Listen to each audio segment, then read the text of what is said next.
बिस्मिल्लाहिर्रहमानिर्रहीम। अस्सलाम वालेकुम friends, evo Meena evolution channel पे सुफियान एक नई ज़बरदस्त वीडियो लेकर हाजिर है। दोस्तों, आज की वीडियो में मैं आपको बोस्निया के बारे में बताऊंगा कि बोस्निया जो है उसका आपने अगर पाकिस्तान से, इंडिया से, बांग्लादेश से या एशिया के किसी भी कंट्री से जो है वो वीज़ा अप्लाई कर रहे हैं तो पूरा प्रोसेस क्या है, वीज़ा अप्लाई करने के लिए कौन कौन से डॉक्यूमेंट्स की ज़रूरत होगी और किस तरह से जो है आप कहाँ पे वीज़ा जो है वो अप्लाई करेंगे।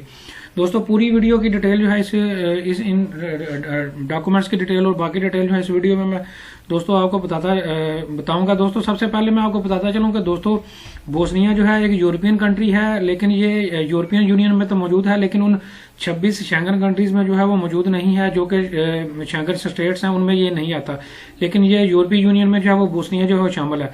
और दोस्तों, यहाँ की आबादी जो है ऑलमोस्ट हाफ, जो 50% है वो मुस्लिम है और बाकी जो हाफ जो आबादी है इसकी 50% जो है वो क्रिश्चियन है और बाकी मज़ाहब पे शामिल है। तो दोस्तों, इसमें मैं आपको बताता चलूँ, ये बाकायदा मैंने आपको एम्बेसी ऑफ बोस्निया एंड हर्ज़गोविना की बाकायदा ऑफिशियल वेबसाइट जो है वो आपको दिखा रहा हूँ और बाकायदा वीज़ा, पासपोर्ट, काउंसलर की पूरी जो है वो डिटेल बता रहा हूँ। दोस्तों, जब आपने पाकिस्तान से अगर इंडिया वीज़ा अप्लाई करते हैं तो आप सुबह 9 बजे से लेकर दोपहर 12 बजे तक जो है आपने वहाँ पे पहुंचना होता है और आप बगैर अपॉइंटमेंट के भी जो है वो एम्बेसी में जो है वो जा सकते हैं। इसके अलावा जो कुछ रिक्वायरमेंट्स हैं वो मैं आपको अभी मैंने अलग से एक स्लाइड बनाई हुई है आपकी अच्छी अंडरस्टैंडिंग के लिए, यहाँ पे मैं आपको पूरा ब्रीफ करूंगा। ये एक ओवरव्यू मैं यहाँ पे जो है वो आपको जो है यहाँ पे दे रहा हूँ, इसका लिंक भी मैं नीचे डिस्क्रिप्शन में दे दूंगा, आप खुद भी जो है वो जाके जो है वो पढ़ सकते हैं। इसकी जो सिंगल एंट्री वीज़ा फीस है वो यहाँ पे लिखी हुई है 31 यूरो है और अगर मल्टीपल एंट्री आप लेना चाहते हैं तो 57 यूरो जो है इसकी वीज़ा फीस है। इसका लिंक भी मैं नीचे डिस्क्रिप्शन में दे दूंगा। और आपने जब वीज़ा अप्लाई करना है तो कम से कम 30 दिन पहले, जाने से 30 दिन पहले जो है आप बोस्निया का वीज़ा जो है अप्लाई करेंगे। दोस्तों, सबसे पहले स्टार्ट करते हैं।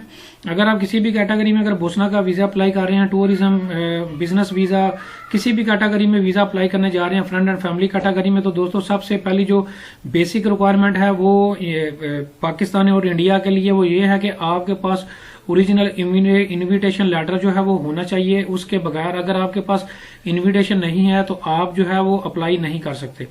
दोस्तों, इनविटेशन इनकी जो कंपलसरी है, इनकी सबसे जो बड़ी प्रायोरिटी है और जो बेसिक इनकी वीज़ा की रिक्वायरमेंट है वो आपका इनविटेशन है कि आपके पास कोई ना कोई बोस्निया का इनविटेशन या स्पॉन्सरशिप होना चाहिए, चाहे इंडिया से अप्लाई कर रहे हैं, बांग्लादेश से, पाकिस्तान से, जिस कंट्री से भी आप अप्लाई कर रहे हैं उसके लिए आपको बाकायदा जो है आपके पास बकायदा इनविटेशन लेटर फॉर्म जो है वो बकायदा ओरिजिनल इनविटेशन लेटर होना चाहिए। दोस्तों, ओरिजिनल इनविटेशन लेटर भी जो आप मंगवाएंगे उसमें बकायदा जो है वो आप किसी कंपनी या इंडिविजुअल से जो मंगवाएंगे बकायदा उस पर स्टाम्प होगी ministry of security of Bosnia and Herzegovina, बकायदा ये उनकी मिनिस्ट्री ऑफ सिक्योरिटी की जो है बकायदा उस पर स्टाम्प जो है वो होनी चाहिए। और ये ओरिजिनल आप मंगवाएंगे, वहां से कुरियर करवाएंगे, जब आपको पाकिस्तान, इंडिया या बांग्लादेश में रिसीव होगा तो तब जो है आप ये वाला इन्विटेशन ओरिजिनल जो है वो प्रेजेंट करेंगे। अदरवाइज बाकी कंट्रीज में आपको पता ही है कि आप इन्विटेशन मेल पे भी मंगवा सकते हैं, स्कैन करके उसका प्रिंट आउट ले लेते हैं, लेकिन इनकी बेसिक रिक्वायरमेंट है कि एक तो आपके पास इन्विटेशन होना चाहिए और दूसरा ओरिजिनल होना चाहिए और आपका बकायदा मिनिस्ट्री ऑफ सिक्योरिटी या BNC से जो है वो बकायदा अटेस्टेशन होनी चाहिए। दोस्तों, अगर तो आपका वहां पे कोई दोस्त, कोई रिलेटिव मौजूद है तो आप उनसे ये इनविटेशन मंगवा सकते हैं, अगर नहीं तो इसका एक और भी तरीकाकार मैं आपको बता देता हूं। आप कोई भी ऑनलाइन बुकिंग जो है होटल की, वहां पे रिजर्वेशन 3 स्टार या 4 स्टार में अपनी होटल की रिजर्वेशन जो है वो आप करवाएंगे और उनको बकायदा जो आप रिजर्वेशन करवाएंगे वो फ्री नहीं, आप पेड जो है वो रिजर्वेशन करवाएंगे। जब आप पेड रिजर्वेशन करवाएंगे तो फिर आप उस होटल को जो है वो रिक्वेस्ट कर सकते हैं कि आपको वो जो है वो बकायदा इनविटेशन जो है वो इनविटेशन या स्पॉन्सरशिप जो है वो बोस्निया के लिए जो भेजे, ओरिजिनल जो है आपको बकायदा स्टाम्प लगवा के भेजे। तो वहाँ के जो मोस्टली होटल्स हैं वो 3 स्टार या 4 स्टार्स हैं, वो अपने चार्जेस जो है वो जो उनके पेड चार्जेस होते हैं जो आपने वहाँ पे रहने के लिए देने होते हैं वो आप फ्री की बजाय अगर पेड बुकिंग होटल की करवाते हैं तो वो आपको जो है ये सेंड कर देते हैं। तो ये आपने इनविटेशन जो है सबसे पहले अरेंज करना होगा। अगर इनविटेशन अरेंज नहीं करेंगे तो फिर आपका जो है वो वीज़ा प्रोसेस नहीं हो सकेगा। अच्छा दोस्तों, आगे आ जाते हैं। जो भी बंदा, जो भी कंपनी या बैंक आपको या जो भी कंपनी या कोई आपका दोस्त या कोई आपका होटल जो है वो आपको जो इनविटेशन, जो ओरिजिनल लेटर जो है वो भेजेगा, वो बकायदा अपनी बैंक की जो है वो स्टेटमेंट देगा, अपनी बैलेंस शीट जो है वो कंपनी की या पर्सनल जो है वो बैलेंस शीट भी आपको, अकाउंट की जो स्टेटमेंट है वो भी जो है साथ भेजेगा। अब दोस्तों आ जाते हैं वीजा एप्लीकेशन फॉर्म। जी दोस्तों, ये भी बड़ा मेन इंपॉर्टेंट पॉइंट है। अगर आप इंडिया से अप्लाई कर रहे हैं तो ये वाला जो वीजा एप्लीकेशन फॉर्म है ये ऑनलाइन अवेलेबल है। आप डाउनलोड करके इसको फिल करके जो है वो साथ ओरिजिनल जो है वो बाकी डॉक्यूमेंट्स के साथ अपनी फाइल के साथ लेके जाएंगे। लेकिन दोस्तों, अगर आप पाकिस्तान से अप्लाई कर रहे हैं तो ये वीजा एप्लीकेशन फॉर्म आपको जो है वो पाकिस्तान में ऑनलाइन नहीं मिलेगा। जब आप अपनी जो रिक्वायरमेंट्स में अभी मैं आपको सारी दिखाने लगा हूँ वीजा की रिक्वायरमेंट्स, वो अपनी वीजा की कैटेगरी के मुताबिक जब तक आप अपनी पूरी फाइल जो है वो उसको लेके जाके फिजिकली जब एम्बेसी में अपीयर होंगे, अब वो आपके सारे डॉक्यूमेंट्स देखेंगे। अगर आपके पूरे डॉक्यूमेंट्स पूरे होंगे तो तब जो है वहां पे आपको जो है ये वीजा एप्लीकेशन फॉर्म जो है वो दिया जाएगा। जबकि इंडिया में ये वाला वीजा एप्लीकेशन फॉर्म जो है वो ऑनलाइन अवेलेबल है, आप इसको फिल कर सकते हैं। इस वीजा एप्लीकेशन फॉर्म को फिल किस तरह से करना है इसकी अलग से मैं डेडिकेटेड वीडियो जो है वो इंडियंस के लिए जो है बना चुका हूँ, और पाकिस्तानी भी जो है वो एग्जैक्ट मैंने जो पाकिस्तान का वीजा एप्लीकेशन फॉर्म है वो देखा हुआ तो नहीं है, लेकिन क्वेश्चन जो है ऑलमोस्ट वही होते हैं या मिलते जुलते होते हैं। तो लेकिन पाकिस्तानी को जो फॉर्म है ये जब तब ही मिलेगा जब वो एम्बेसी में अपीयर होंगे फिजिकली। सुबह 9 से दोपहर 12 बजे तक वहां पे आपने बगैर अपॉइंटमेंट के जा सकते हैं। इस्लामाबाद में एम्बेसी है, उसका मैं लिंक नीचे डिस्क्रिप्शन में दे दूंगा, वहां पे आप दे सकते हैं। इसके अलावा दोस्तों, आपने एक सॉलिड प्लान और एक कवरिंग लेटर जो है वो बकायदा तैयार करना होगा, जिसमें बकायदा आप बोस्निया जाने की जो है एक सॉलिड रीजन देंगे कि आप बोस्निया जो है वो क्यों जाना चाह रहे हैं। उसकी सॉलिड रीजन जो है कोई आपका फ्रेंड एंड फैमिली मेंबर हो सकता है, मिलने के लिए जाना चाह रहे हैं, या हस्बैंड बीवी को या बीवी हस्बैंड को मिलने के लिए जाना चाहती है, या बच्चों को जो है वो मिलने के लिए कोई जाना चाह रहा है, या उसके अलावा कोई बर्थडे किसी की सेलिब्रेट करना जा रहे हैं, किसी की तीमारदारी के जा रहे हैं, किसी के जनाजा में शिरकत के लिए जा रहे हैं, किसी की डेथ पे जा रहे हैं, किसी खास स्पेसिफिक टूरिज्म के पॉइंट को आप विजिट जो है वो करना जा रहे हैं, ये सॉलिड जो है रीजन हो सकती है। दोस्तों, ये इसी सॉलिड रीजन को और बाकी जो भी आपकी आर्डिनरी होगी, आप जाएंगे बोस्निया का, वापस कब आएंगे, कौन से होटल में रहेंगे, किन दोस्तों को मिलेंगे, कहाँ कहाँ पे जाएंगे, पूरी एक आर्डिनरी बनानी होगी। उसी यही आपका सॉलिड प्लान होगा, और उसी को आपने एक सादे कागज पे जो है वो टाइप करके कंप्यूटर से प्रिंट आउट निकाल के आपने साल लगाना होगा। इसके अलावा दोस्तों, कौमी शनाख्ती कार्ड आपके पास वैलिड होना चाहिए। इसके अलावा दोस्तों, आपके पास पासपोर्ट जो है वो होना चाहिए, जिसकी एक्सपायरी जो है वो 3 माह की जो है वो होनी चाहिए कम से कम। जब आप बोस्निया ट्रैवल करेंगे, जिस डेट को ट्रैवल करेंगे उससे ऑनवर्ड 3 माह की एक्सपायरी आपकी होनी चाहिए। इसके अलावा दोस्तों, अगर आपके पास पुराने पासपोर्ट मौजूद हैं, वो भी आप साथ जो है ओरिजिनल जो है वो एक्सपायर जो हो चुके हैं वो साल लगाएंगे। अगर पुराने पासपोर्ट जिन पे अगर कोई वीजा लगा हुआ है, कोई स्टंप लगी हुई है, तो उन सभी पासपोर्ट की उन्हीं पेजेस की फोटो कापीज भी आपने साथ जो है वो करवानी होगी। इसके साथ दोस्तों, आगे मैं बताता चलूं, 2 और रिक्वायरमेंट्स हैं जो कि एफआरसी फैमिली रजिस्ट्रेशन सर्टिफिकेट आपको कहा जाता है। दोस्तों, ये एफआरसी 2 किस्म के होते हैं, एक एफआरसी बाई मैरिज होता है, एक एफआरसी बाई बर्थ होता है। दोस्तों, जो लोग शादीशुदा होते हैं उनके पास बाई मैरिज भी होता है, और जो अनमैरिड होते हैं उनके पास जो है बाई बर्थ होता है, यानी कि बाई फैमिली रजिस्ट्रेशन सर्टिफिकेट जिसे एफआरसी कहा जाता है। ये बाई बर्थ में आपके पेरेंट्स शामिल होंगे और आपके बहन भाई शामिल होंगे, और अगर आप मैरिड हैं तो इसमें आपकी वाइफ और आपके बच्चे शामिल होंगे। अगर आप मैरिड हैं तो आप दोनों लेंगे, अगर आप अनमैरिड हैं तो ऊपर वाला लेंगे। ये आपको नादरा जो है पाकिस्तान में नादरा जो है 1000 रुपीज जो है वो उसी वक्त आप काउंटर में पे करेंगे। 5 मिनट के अंदर अंदर जो है 1000 रुपया देने के बाद आपको 5 मिनट के अंदर अंदर ये एफआरसी जो है उसी वक्त नादरा जो है इशू करेगी। फैमिली का कोई भी मेंबर जो है अपना असल शनाख्ती कार्ड दिखा के एफआरसी जो है ये ले सकता है। अच्छा दोस्तों, अब आपको यहाँ पे एक और चीज बताता चलूं, अगर तो आप वहाँ पे किसी बोस्निया में किसी फ्रेंड एंड किसी फैमिली मेंबर को जो है विजिट करना जा रहे हैं, तो वो आपका क्लोज फैमिली मेंबर है। मिसाल के तौर पर आप अपने भाई को मिलने के लिए वहाँ पे जा रहे हैं, तो आपका इसी फैमिली रजिस्ट्रेशन सर्टिफिकेट में बाकायदा उस भाई का नाम भी जो है वो शामिल होना चाहिए। यही आपके पास प्रूफ होगा कि ये जो है ये जो फलाम बंदा है जो इन्विटेशन और स्पॉन्सर आपको बोस्निया से भेज रहा है, ये आपका जो है वो भाई है या कोई आपका क्लोज रिलेटिव है। तो इसी फैमिली रजिस्ट्रेशन सर्टिफिकेट से जो है आपने बाकायदा उस प्रूफ को स्टैब्लिश करना होगा और इसका सबूत देना होगा। अच्छा, आगे दोस्तों, आपने अपने अकाउंट की जो है वो सॉरी यहाँ पे 6 माह लिखा हुआ है, ये 3 माह की बैंक स्टेटमेंट जो है आपने लगानी होगी। तो बैंक अकाउंट मेंटेनेंस लेटर भी जो है दोस्तों लगाना होगा। यहाँ पे दोस्तों मैं देख भी लेता हूँ कि बैंक स्टेटमेंट कितने माह की है। तो दोस्तों, अकाउंट मेंटेनेंस लेटर को मैं मेन वाला आपको एलैबोरेट कर दूं कि अकाउंट मेंटेनेंस लेटर जो होता है दोस्तों, वो बाकायदा जो है आपको बैंक इशू करता है, जिसमें बाकायदा आपका नाम लिखा जाता है और आपका बताया जाता है कि इस ब्रांच में ये अकाउंट इतने अरसे से जो है आपका मौजूद है और आपका कौमी शनाख्ती कार्ड ये है, और ये सारी डिटेल जो है इसको जो है बाकायदा अकाउंट मेंटेनेंस लेटर जो है वो कहा जाता है। तो दोस्तों, इसी तरह आपने अकाउंट मेंटेनेंस लेटर जो है वो आपने जो है अपना लगाना होगा, और अकाउंट मेंटेनेंस लेटर स्टेटमेंट के अलावा आपने 6 माह अकाउंट मेंटेनेंस लेटर और 6 माह की बैंक स्टेटमेंट भी आपने जो है वो साथ जो है वो लगानी होगी, और बैंक की ओरिजिनल साइन एंड स्टैम्प भी चाहिए होंगे। इसके अलावा दोस्तों, आपने अपनी ये टिकट रिजर्वेशन एक टेम्परेरी जो है वो करवानी होगी, जो कि आप किसी भी ट्रैवल एजेंट टूर ऑपरेटर से जो है उन्हीं रेट्स की करवाएंगे, जो कि आपको फ्री में मिल जाएगी या बहुत कम चार्जेस 100 या 200 रुपीज चार्जेस दे के आप एक टेम्परेरी टिकट रिजर्वेशन उन्हीं डेट्स की निकलवाएंगे जिन डेट्स में आप बोस्निया जाएंगे और बोस्निया से वापस आएंगे।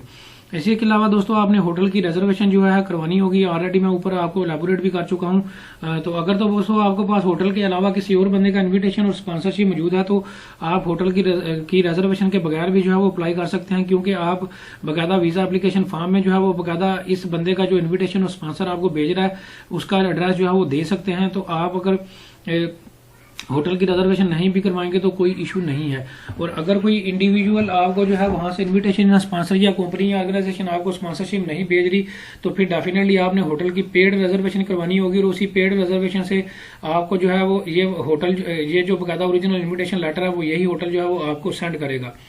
अच्छा, आगे आ जाते हैं दोस्तों। ये मैं आपको ऑलरेडी बता चुका हूं कि जो पुराने पासपोर्ट हैं उनकी फोटो कॉपीज भी आपने जो है लगानी होगी जिन पेजेस पे जो है वीजा लगे हुए हैं। इसके अलावा दोस्तों 4 तस्वीरें आपको जो है वाइट बैकग्राउंड के साथ जो है वो आपने जो है वो लगानी होगी, साथ लेनी होगी। इसके अलावा दोस्तों बर्थ सर्टिफिकेट भी एक कंपलसरी है और मैरिज सर्टिफिकेट, अगर तो आपकी एज जो है वो 18 साल से कम है तो या आप अनमैरिड हैं तो फिर आपने बर्थ सर्टिफिकेट लगाना होगा। अगर आप मैरिड हैं तो फिर आपने मैरिज सर्टिफिकेट जो है वो लगाना होगा। तो ये भी एक रिक्वायरमेंट है बोस्निया का वीजा अप्लाई करने की। इसके अलावा दोस्तों आपने एक ट्रैवलिंग इंश्योरेंस भी जो है वो बकायदा से जो है वो करवानी होगी। ट्रैवलिंग इंश्योरेंस जो कि आपको पाकिस्तानी रुपीज में 2500 से लेके 3000 रुपीज में जो है वो बकायदा जो है वो मिल जाएगी। बोस्निया की उन्हीं डेट्स की आप जो है वो बकायदा अपनी ट्रैवलिंग इंश्योरेंस करवाएंगे जिन डेट्स में आप जो है बोस्निया अप्लाई कर रहे होंगे। अच्छा दोस्तों, आप आगे आ जाते हैं दोस्तों। ऐसे लोग जो वहां पे जो है बिजनेस ट्रिप पे जो है वो बोस्निया अप्लाई करना चाह रहे हैं वो कौन से डॉक्यूमेंट्स लगाएंगे उनकी डिटेल बताने जा रहा हूँ दोस्तों। ये 15 किस्म के डॉक्यूमेंट्स तो हर एप्लीकेंट लगाएगा और अगर कोई बंदा पाकिस्तान, इंडिया और बांग्लादेश में अगर बिजनेस कर रहा है तो वो ये वाले डॉक्यूमेंट्स लगाएगा। सबसे पहले तो जो उसका बकायदा जो बिजनेस है रजिस्टर्ड है वो बकायदा उस बिजनेस का लेटर हेड या विजिटिंग कार्ड जो है वो या दोनों जो है वो लगाएगा। इसके अलावा अगर वो कंपनी का ऑनर है, उसकी कंपनी ऑर्गेनाइजेशन फैक्ट्री जो है वो बकायदा रजिस्टर्ड है तो उसका प्रूफ देना होगा, उसकी फोटोकॉपी लगाएगा। और दोस्तों अगर आप किसी ऐसे बिजनेसमैन को, किसी ऑर्गेनाइजेशन को वहां पे जो है वो विजिट करना चाहते हैं तो ऑलरेडी आपका उसके साथ बिजनेस रिलेशन जो है एस्टेब्लिश है तो उसका बकायदा आपने प्रूफ देना होगा, जिसमें आपने बताना होगा। ये प्रूफ क्या हो सकता है कि मिसाल के तौर पर आप उसको कोई चीज एक्सपोर्ट करते हैं, आपके पास उसकी इनवॉइसेस मौजूद हैं, कुछ शिपमेंट्स मौजूद हैं आपके पास जो आप उसको भिजवाते हैं। और अगर आप बोस्निया में कोई मीटिंग कॉन्फ्रेंस को जो आपके बिजनेस या जॉब के रेलिवेंट है उसका जो है वो बकायदा आपने उस बिजनेस उसके मीटिंग कॉन्फ्रेंस या सिंपोजिया को अटेंड करने जा रहे हैं तो उसका बकायदा आपने रिजर्वेशन जो है रजिस्ट्रेशन जो है वो बकायदा करवानी होगी और बकायदा उसका लेटर भी जो रिजर्वेशन का जो है वो आपने जो है वो उस बुकिंग का और जो है वो दिखाना होगा। इसके अलावा दोस्तों आपने पिछले 2 सालों की टैक्स रिटर्न भी जो है वो जमा करवानी होगी। अगर आप टैक्स पेयर नहीं है, एग्जम्प्टेड है, तो फिर आपने उसका प्रूफ जो है वो देना होगा। इसके अलावा दोस्तों मैं आपको बताता चलूं कि जो जॉब वाले लोग हैं अगर वो टैक्स रिटर्न नहीं भी जमा करवाते तो कोई इशू नहीं है, बशर्ते कि उनकी सैलरी स्लिप पे जो है वो बकायदा मेंशन है कि इसकी टैक्स की डिडक्शन जो है वो हो रही है। वो अपनी सैलरी स्लिप को एज ए प्रूफ जो है वो टैक्स की डिडक्शन और FBR की टैक्स रिटर्न के तौर पर पेश कर सकते हैं। अच्छा, अब आ जाते हैं दोस्तों। अगर आप बिजनेस ट्रिप पे जो है वो अप्लाई कर रहे हैं या आप अपने मुल्क में बिजनेसमैन है तो फिर आपने डेफिनेटली जो है ये भी कंपलसरी रिक्वायरमेंट है कि आपने चैम्बर ऑफ कॉमर्स का जो बकायदा मेंबरशिप जो कार्ड जो है वो बकायदा या रिकमेंडेशन लेटर जो है वो आपने बकायदा ये भी इसका भी जो है वो साथ जो है ओरिजिनल जो है लगाना होगा। अब दोस्तों आ जाते हैं ऐसा बंदा जो बोस्निया में मौजूद है वो अपनी वाइफ को हस्बैंड अपनी वाइफ को या वाइफ अपने हस्बैंड को बुलाना चाह रही है तो वो अपना बकायदा निकाह नामा जिसे मैरिज सर्टिफिकेट कहा जाता है ये आपको यूनियन काउंसिल से मिलेगा, लोकल यूनियन काउंसिल से ये भी आपने लगाना होगा। अच्छा, अब आ जाते हैं दोस्तों ऐसे लोग जो पाकिस्तान, इंडिया और बांग्लादेश में जो है वो वहां पे उनकी नेशनैलिटी नहीं है, उनके पास मौजूद नहीं है, उनके पास वहां का कौमी शनाख्ती कार्ड नहीं है, लेकिन उनका वहां पे स्टेटस जो है वो लीगल है, वो वर्क परमिट पे है या किसी उनका कोई और स्टेटस जो है वो लीगल है तो उसका बकायदा उन्हें प्रूफ देना होगा। इस प्रूफ की वैलिडिटी जो है वो 3 माह होनी चाहिए। अच्छा, अब आ जाते हैं दोस्तों ऐसे लोग जो गवर्नमेंट जॉब करते हैं वो NOC लेटर अपने इदारे से जो है वो बकायदा लेंगे और वो जो है बकायदा उन्हें एम्बेसी में जो है वो देना होगा। NOC लेटर जिसे नॉन ऑब्जेक्शन सर्टिफिकेट भी कहा जाता है ये आपने लगाना होगा। अगर आप रिटायर हो चुके हैं तो आपने पिछले 6 माह की जो स्टेटमेंट है वो पेंशन स्टेटमेंट जो है वो लगानी होगी।